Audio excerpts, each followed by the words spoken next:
Merry Christmas, my friends. I am starting a video that I hope will be just a little bit shorter than normal because, well, Christmas time.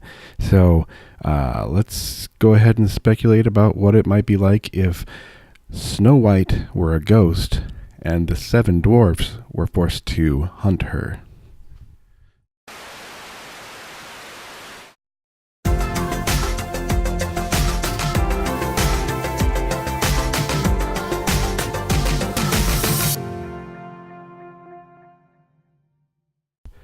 So I saved some of the torturous, arduous first part of this whole drawing so that I wouldn't bore you all, but essentially I needed to draw 7 dwarves, and that is just a gigantic pain, because how do you fit them all into the same image and make them kind of like have their own identities? And so I went through just a ton of layout work and just scribbling, and I kind of came up with this knot of scribbles. And they're all going to have to kind of be in the same place. So I have to draw them all first as if they were totally see-through, kind of like a ghost. But I separated them all out, and I can work on them all individually so that then I could put them together and figure out what parts to erase. It really is just kind of a gigantic pain in the rear. But I think it's successful. So I had to go through, I actually did some beard research. You'd think with the beard that I have, I wouldn't need to do beard research, but I wanted some of these to be kind of different. Not all kind of, the typical dwarf braided beard thing. So I've got this guy. Actually, he looks pretty dapper. And I can't recall which one of these I did for which, but this guy's an angry dude. So is there one called Angry? I don't care. I just made them all 7 very different. And I'm not dressing them like the typical miners and whatnot. Hey, if they're all miners, how do you know that they're not 18 years old? Anyway, so I've got these different personalities that I got to come up with, and I kind of dressed them more modernly than I thought I would have at the beginning. But I kind of wanted to have ghost hunter gear. They're kind of like absurd,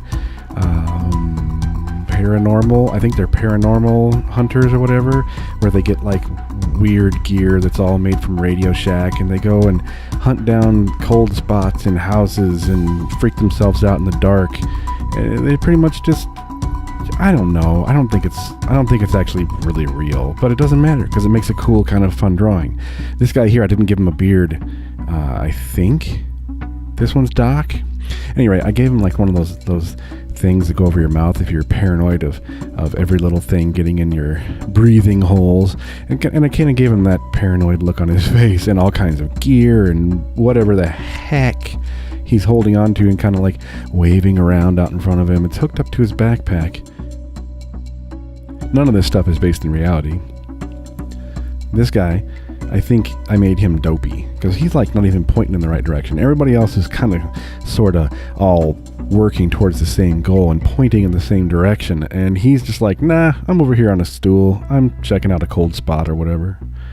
This guy, I don't recall. Maybe this one's Doc because he's so smart. I mean, he built himself stilts, and he's got like this weird little thing that he's staring through, kind of like a square magnifying glass, but it makes no sense, and I kind of like it. And I gave him one of those typical lumberjack beards that's kind of rounded on the bottom, but I gave him like those little bald spots next to his chin that I think, if you don't really grow a lot of hair on your face, sometimes those spots remain bald. Oh, and a backwards baseball cap because adventure. I don't know. I see that a lot. There's his stilts, and I think they look decently like contraption-like. It's his personalized ghost hunting thing. And I like this guy. I think he's grumpy like me. Like, sometimes this is exactly what I feel like when I haven't had enough caffeine in the morning or at noon or way late at night. Let's just face it, I never stop drinking caffeine. It helps me pay attention. But I gave him kind of chunky hair and a different shaped beard, has like multiple points on it to kind of go with his pointy and grumpy personality. Whatever the heck he's holding, it's very beat down and kind of droopy, and I made it like curved on purpose. Oh, he's got a lab coat. Forgot about that. You can see the mess that just popped up there. I had to switch it back on to find where I was working. This guy, I think, is bashful. I think one of them is called Bashful, right? I'm going to make an idiot of myself because I can't recall what I drew like an hour ago. But kind kind of have them like crouching down, low center of gravity, like, oh no, what's going on? I'm so scared of whatever the heck we're hunting. Everybody else has so much, except for him, he's asleep on the ground, listening perhaps to the ground, but everybody else is so confident. Yeah, and so I'm trying to arrange them now to where they don't kind of fight with one another, but they do have a pleasing kind of arrangement.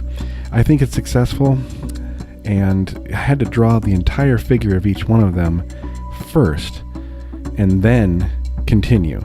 If I would have tried to just draw them all at once, I'd be missing something. I believe that very strongly. There's a principle in art called drawing through, and you basically draw as if you had x-ray vision. You see a lot of times I'll draw like the skull underneath something, or the way a leg or an arm will attach on the opposite side of a body, even though you'll never see it. It just gives a lot more of an anchor and realism to even weird cartoony stuff like Seven Dwarves. The most basic example of drawing through is a cube. So starting with a square, we're not going to be really strict about any kind of perspective, but starting with a square, if you wanted to draw a cube, you could just do this. If you're super familiar with drawing cubes, you can go right for it. But really the smartest way to draft out a cube, and I just start with this square, is to draw another square back here. Draw the back of the box, and then you could connect all these lines. Technically I was drawing through there, and I could see through the box with x-ray vision the proper way to do this. This really comes in handy when you're doing more complex shapes. Say this shape. I don't know what this is, but I just drew it. And if I wanted to make it kind of sticking out this direction, I would just recreate this shape again. Say here. Now, even though I just drew this shape, I still think it's a little weird. Try and find that. There we go. That's kind of the way it looked, right? Now I begin to connect all the lines, and since I've drawn through, I can erase some of this, and I don't know, maybe grab a pen and strengthen all of these outer lines.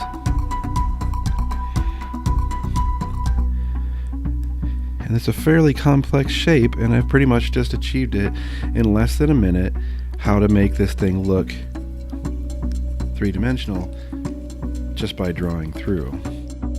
That may not be something you find every day, but we can kind of make it look like you might be able to. Is he playing with like a video game controller? He asks himself, even though he drew it himself. Yeah, the guy who's sleepy, I think his name is, listening to the ground, and he's taking that very moment to lay down and just nap just a little bit. And everybody thinks I'm working hard, but sawing logs. This is the inking phase. I am inking, and I haven't talked about inking in a while, but there is, there's an entire school of thought that goes into inking. Like, you can learn so many things about thick to thin lines and how to develop a little bit more contrast, because it's either black or it's white, right? So you have to choose where to put your lines, and if you have something that you need to be kind of gray, you need to figure out how you're going to crosshatch it. So you notice some of these lines I drew thicker than others to help you kind of navigate your way around. Like that guy, he needs to stand out from the guy behind him. So you give him a little bit thicker outline, he starts to come towards you a little bit more. All these dwarves, man, if you read like the original Snow White, because this isn't just something that Disney made up.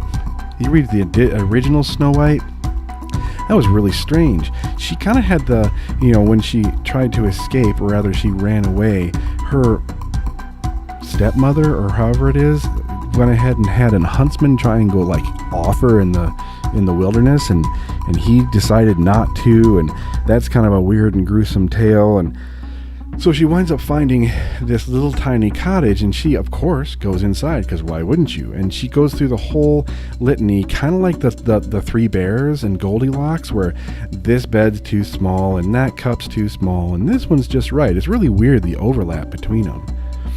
But she is eventually persuaded to eat a little bit, drink a little bit, and then fall fast asleep. And that's when the little guys come home, and they're like, whoa, this is weird. And she's able to stay with them. And they kind of like make her some weird domestic kind of servant proposition. They say, hey, you can stay here if you like clean our clothes and stuff here, which is so weird, but okay. If that's what she needs to, be able to run away from her crazy stepmother, then fine.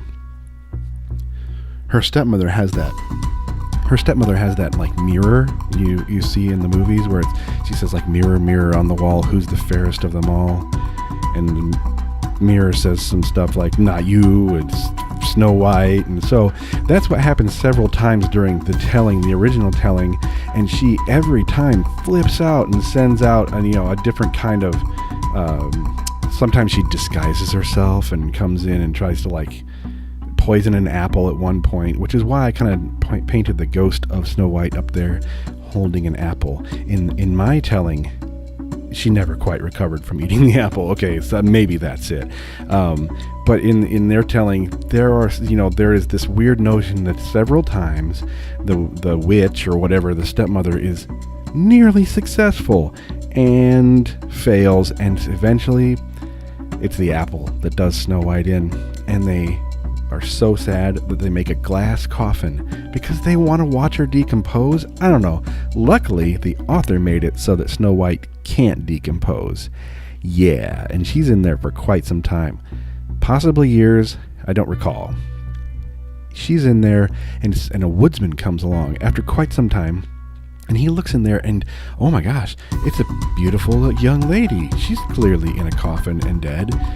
And he says he falls in love with her, and this is super exciting, and he wants to take the coffin with him because that's normal, right? And furthermore, he's able to persuade all of these dwarves, hey, let me have Snow White's coffin for what? A memento? Are you going to take it and put it by your, it's a new coffee table. Hey, look, a corpse that doesn't decompose, and she's pretty, yay. But they allow it, and they're going to go ahead and carry it off so that, he doesn't have to carry it himself. So they're all like pallbearers, and they pick the thing up, and somebody trips. Oh, and you think it's going to shatter the coffin, but in the story, it doesn't actually shatter the coffin. But what it does do is dislodge a piece of the poisoned apple that was in her throat, and that's how she comes back to life. And you'd think that she would wake up and ask some intelligent questions like, wow, what happened? Who's this guy? But they don't really cover that. They essentially make the guy so appealing that they're going to eventually get married. I mean, they decide this right off the bat.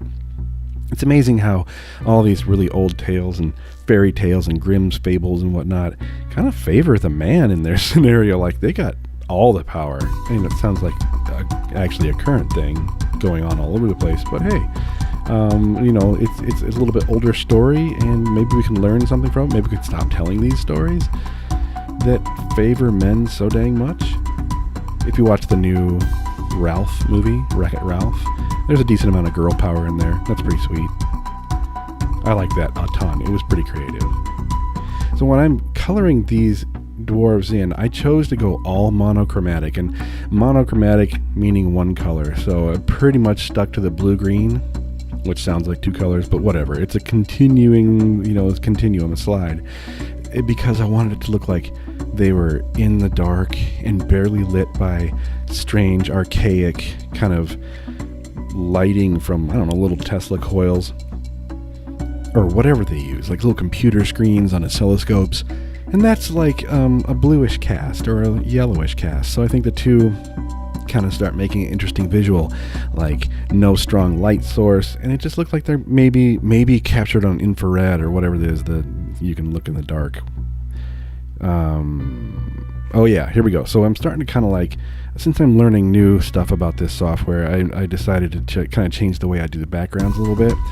But this definitely needed something, because when I went to go start painting Snow White's ghost, was having a heck of a time trying to figure out, well, because I'd never seen a ghost before, what should I do? And I didn't want to go with like the Ghostbusters ghost, like Slimer. That was, no. I at least wanted to look a little bit like she used to.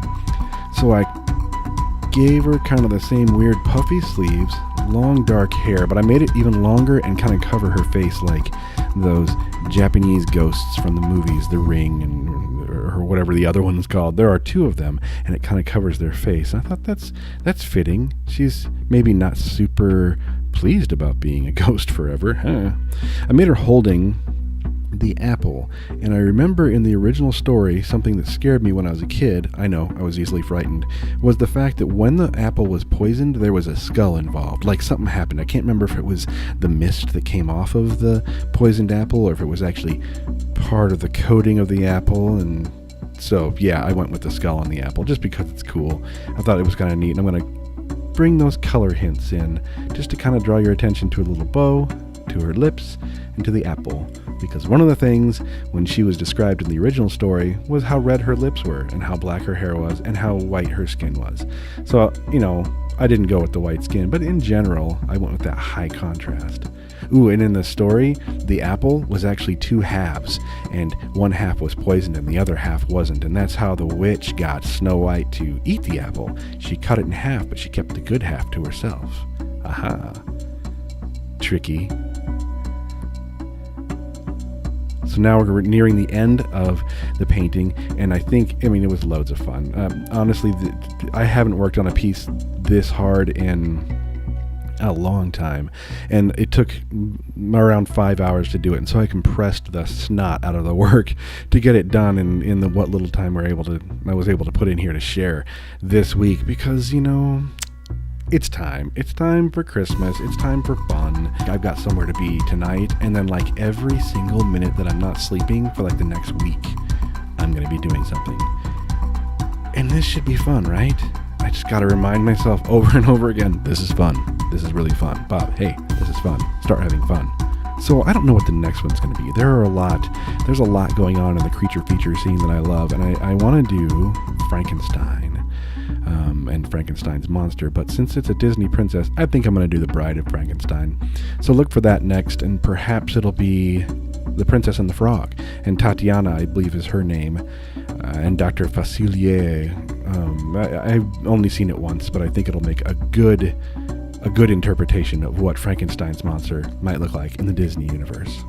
So now we've come to the point of the video where I ask you to remember to like the video if you truly liked it. And if you've never subscribed, go ahead and hit the subscribe button. And also the bell. The bell will tell you when I put out a new video. And please share this video, because we learned that in kindergarten. And lastly, create. Create something, especially if it's a better day for someone else.